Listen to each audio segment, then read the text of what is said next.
बुत परस्ती कैसे शुरू हुई? इब्ने अब्बास रिवायत करते हैं कि जो बुत कौमे नूह में पूजे जाते थे, बाद में वही अरब में पूजे जाने लगे। ये नूह अलैहिस्सलाम की कौम के नेक लोगों के नाम थे। जब उनकी मौत हो गई तो शैतान ने उनकी कौम के दिल में ये बात डाल दी कि अपनी मजलिसों में जहां वो बैठा करते थे उनके बुत नस्ब कर दें और उन बुतों के नाम अपने उन बुजुर्गों के नाम पर रख दी। चुनाचे उन लोगों ने ऐसा ही किया, लेकिन उनकी इबादत नहीं की थी, यहां तक कि जब वो लोग भी मर गए और उसका इल्म जाता रहा तो उसकी इबादत की जाने लगी। गुमराही का आगाज ये भी बयान किया जाता है कि पहली बार जब लोगों में अल्लाह की इबादत से गफलत पैदा हुई तो सबसे पहले शैतान ने ये चाल चली कि लोगों को अपने नेक बुजुर्गों की याद में उनकी तस्वीरें बनाने के लिए कहा।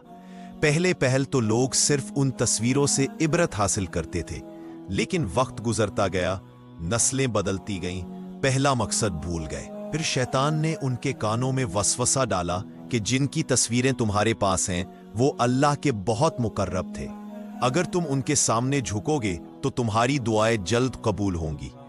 यूं पहले एहतराम आया, फिर झुकना आया, और फिर देखते ही देखते तस्वीरें बुत बन गईं और इबादत सिर्फ अल्लाह की बजाय मखलूक की तरफ मुंतकिल हो गई।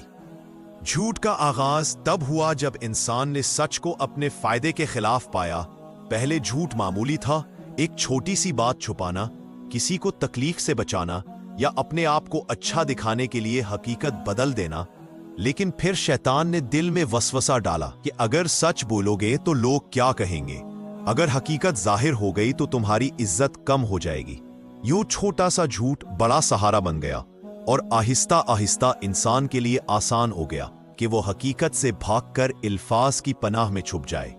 और देखते ही देखते झूठ एक आदत बन गया, फिर आदत से बढ़कर जिंदगी का हिस्सा बन गया।